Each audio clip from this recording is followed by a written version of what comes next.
మీ business ఏదైనా మీ ఊర్లో promotion చేయాలంటే అది సుమన్ టీవీతోనే సాధ్యం. ఇప్పుడే సంప్రదించండి.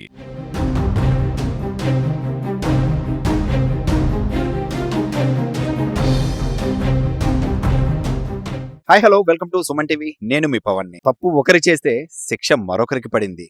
అది ఏంటా అంటారా? బోర్జ మండలం బవిరి పాపారావు అనే వ్యక్తి తను ఒక వ్యవసాయ కూలిగాను జీవనం సాగిస్తున్నాడు. తనకి ఊరిలో వారసత్వంగా వచ్చిన ఒక ఇల్లు, ఒక ఎకరాన్నర పొలం తప్ప ఎటువంటిది లేదు. అదే పొలాన్ని పండించుకుంటూ తన జీవనం సాగిస్తున్నటువంటి బవిరి పాపారావుకి ఒక పెద్ద కష్టమే వచ్చింది. అది ఏంటా అంటే తనకి తెలియకుండా 53 కరెంటు మీటర్లున్నాయంటూ జలకిచ్చింది ప్రభుత్వం. ఏంటా అని లోపలికెళ్ళి చూస్తే 53 కరెంటు మీటర్లు తన పేరు మీద ఉన్నాయని, తన పిల్లలకి రావాల్సినటువంటి తల్లికి వందనం డబ్బులు రాకపోయేసరికి వాళ్ళు నేరుగా ఎళ్ళి అక్కడ ఉన్నటువంటి సచివాలయాన్ని కనుగొనగా, సో నీ పేరు మీద 53 మీటర్లున్నాయి అన్నారు. ఒక్కసారిగా అవాక్కయిన పాపారావు తన ఇంటి ఉన్న మీటర్ కూడా తనది కాదు, తన తండ్రి పేరు మీద ఉన్నదని వాపోగా, తనకి జరిగిన అన్యాయాన్ని ఎలక్ట్రికల్ డిపార్ట్మెంట్ దగ్గరికెళ్ళి చెప్పగా, అక్కడ ఒక మీటర్‌ని చెక్ చేయడానికి, ఒక ఆధార్ కార్డ్ మీద ఉన్న నంబర్ చెక్ చేయడానికి రూ. 35 చొప్పున కలెక్ట్ చేస్తే, తీస్తున్న కొలిది బయటకొస్తున్నటువంటి చిట్ట 53 మీటర్ల దగ్గర ఆగింది.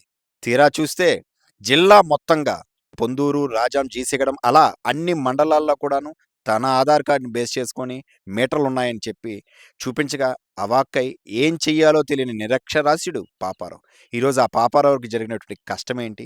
అసలు తనకి తల్లికి వందనం ఎందుకు ఆగింది అని ఆరా తీస్తే 53 మీటర్ల కథ బయటకొచ్చింది. అసలు తప్పు ఎవరు చేశారు? శిక్ష పాపారావుకెందుకు? అంటూ తనకి రావాల్సినటువంటి గ్యాస్ సబ్సిడీ రావటం లేదు, తల్లికి వందనం డబ్బులు పట్టడం లేదు. సో నాకు న్యాయం చేయండి అంటూ తిరగని గడప, ఎక్కని ఆఫీసు లేకుండా పోయింది. ఇప్పటికి ఇంకా ఆయనకి న్యాయం జరగలేదు. ఎప్పటికి జరుగుతాదని ఆయనకి ఒక ప్రశ్నగా మిగిలిపోయింది. న్యాయం జరుగుద్దా? జరగదా? తప్పు ఒకరు చేస్తే శిక్ష మరొకరు పడడం. దానికి ఏం జవాబు చెప్తారు? అందరికీ అమ్మఒడి పడుతుందనేసి మేము వీళ్ళు ఇక్కడికి వెళ్ళామండి, సచివాలయంకి వెళ్ళాం. అక్కడికి వెళ్తే పడలేదని చెప్పారు. 53 మీటర్లు ఉన్నాయనేసి చెప్పారు.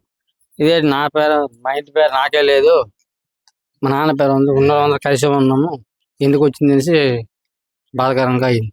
తర్వాత ఏ ఊరు ఉన్నాయో ఆ ఊరు అందరం కలిసి వెళ్ళాము. అవుతుందండి అని చెప్పారు కానీ అవ్వలేదు. అవుతుంది అని కొల్లు వలస గట్రా వెళ్ళాము. ఏ ఊర్లు ఉన్నాయో 5 మండలాలు కొంత 5 మండల దగ్గరికి వెళ్ళాం. ఎక్కడ కూడా అవ్వలేదు అని చెప్పారు. అవుద్ది అని అన్నారు. మన గ్రీవెన్స్ కూడా పెట్టాం. శ్రీకాకుళం గ్రీవెన్స్ కూడా మనం పెట్టాం. అక్కడ అవుతుందండి అన్నారు, అవ్వలేదు. మా ఊరిది కూడా ఒకటి కూడా లేదు. పొన్నూరు 5 మండలాలు పొన్నూరువే ఉన్నాయి. మా ఊరిది ఒకటి కూడా లేదు. పొందూరు, జీసగడ, లాబేరు, మొత్తం 5 నాకు సరే తెలియదు, చదువు రాదు, నాకు తెలియదు. మా మనవడికి అమ్మ ఒడి పడలేదు. మా అబ్బాయికి 53 మీటర్లు 53 మీటర్లు నా పేరు మీటర్ ఉంది. ఆడికి వేసాడు. 4 మండలం 5 మండలాలు ఉన్నాయి. ఇప్పుడు అక్కడ పడలేదు. అమ్మ ఒడికి ఎంత పై చేస్తారు కానీ పడలేదు. మా అబ్బాయి పేర 53 మీటర్లు వచ్చాయి. వాటి వల్ల 5 మండలాలు వచ్చాయి ఈ మీటర్లు.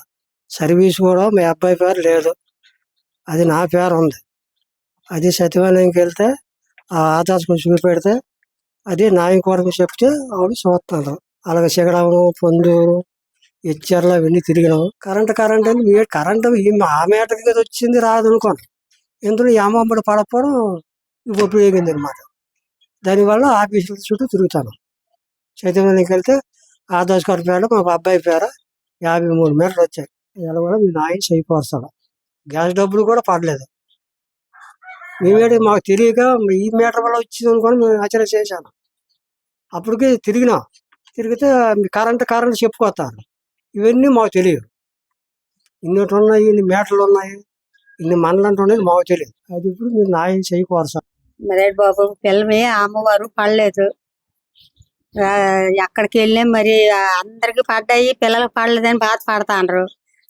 నిరుడు పడ్డాయి, ఈ ఏడు పడలేదు. కారణం ఏంటి? మీటర్లు ఉన్నాయి కానీ మాకు డబ్బులు పడలేదని పిల్లలు బాధపడతాను. మీరు ఇదేటి మరి సమస్య ఏటి తెలియక అంటుంది. గ్యాస్ డబ్బులు రావడం లేదు. ఆ గ్యాస్ డబ్బులు పడతాయి కదా అనుకుంటాను, అవి మరి పడలేదు బాబు.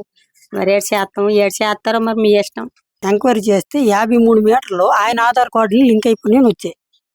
మేము 31 మీటర్లు పొందూరులో ఉన్నందున అక్కడికి వెళ్ళాం. ఫస్ట్ ఏఈ గారు ఆఫీస్కి వెళ్తే ఆయన లేరు, ప్రెసిడెంట్ యోగా డేకి వెళ్ళిపోయారు.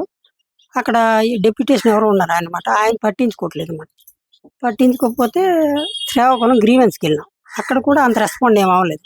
2 రోజుల్లో డిలేట్ అయిపోతాయి అన్నారు. ఈ రోజుకి 3 రోజులు అయింది, ఏమీ డిలేట్ కాలేదు. దీనివల్ల నెక్స్ట్ వచ్చే స్కీమ్స్ కూడా మా బావ ఇనెలిజిబుల్ వస్తుంది. ఇప్పటికీ ఆయన ఆల్రెడీ లాస్ అయిపోయాడు, ఇంకొద్దిగా లాస్ అయిపోతారు అనమాట. దానివల్ల ఏదో ఈ వీళ్ళందరికి ఇచ్చేసి ఇవన్నీ డిలీట్ చేసి మా బావగారికి ఇవన్నీ సంక్షేమ పథకాలు అంతా చూస్తారని. పొందూరులో 31 మీటర్లు వచ్చాయి సార్. నెక్స్ట్ ఇచ్చర్ల 12 వచ్చాయి, జీసెగడం 4 వచ్చాయి, లావేరు 3, రణస్థలం 3 వచ్చాయి.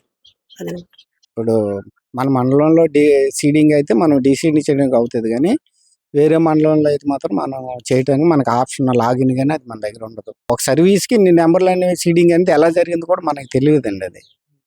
అది మళ్ళీ చేయాలంటే పై వాళ్ళు చేస్తారు. మరి అదే మనకు అందించినంత వరకు అయితే మనం డీసీడింగ్ చేయడానికి అవుతుంది సార్. అది ఇంకా వేరే మండలాలు అయితే మనం చేయడానికి మన దగ్గర అలాంటి లాగిన్ కానీ వెసులుబాటు మన దగ్గర ఉండదు సార్. ఆయన పేరు మీద 52 వచ్చాయని పేపర్లో చూశాను సార్. అది